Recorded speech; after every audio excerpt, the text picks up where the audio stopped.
Selamat pagi Indonesia. Anda menyaksikan seputar Bali terkini pukul 9 WITA bersama saya Yumas Sukmatika. Pemirsa, buntut dari penyelenggaraan Musda Partai Golkar Kubu Agung Laksono di Hotel Aston Denpasar pada 2 hari lalu, pengurus DPD Partai Golkar Bali Kubu Abu Rizal Bakri melapor ke Polda Bali. Mereka melaporkan pihak penyelenggara Musda dengan dugaan telah melanggar pasal 227 KUHP tentang penggunaan hak yang telah dicabut oleh pengadilan.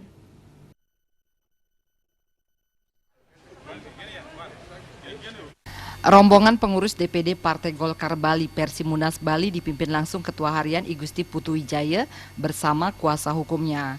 Mereka datang ke SPKT Polda Bali untuk melaporkan 2 orang terkait penyelenggaraan Musda Partai Golkar Kubu Agung Laksono dengan dugaan melakukan pelanggaran pasal 227 KUHP tentang menggunakan hak yang diketahui telah dicabut oleh hakim dengan ancaman 9 bulan penjara. Setelah membuat laporan, rombongan langsung menjalani pemeriksaan di Direktorat Reskrim Polda Bali. Melanggar pasal 227 KUHP. Tentang apa itu, Pak?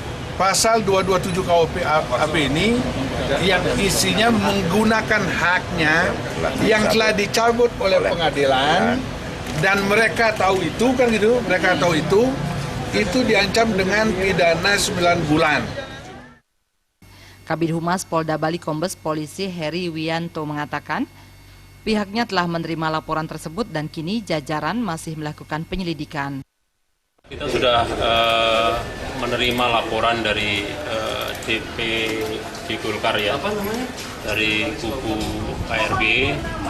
Kita sudah terima laporannya, kemudian kita akan pelajari, kita akan analisa.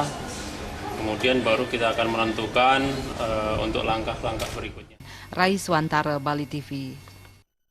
Baiklah pemirsa, demikian seputar Bali terkini kali ini. Nantikan informasi menarik kami dalam seputar Bali terkini 1 jam mendatang. Salam Indonesia.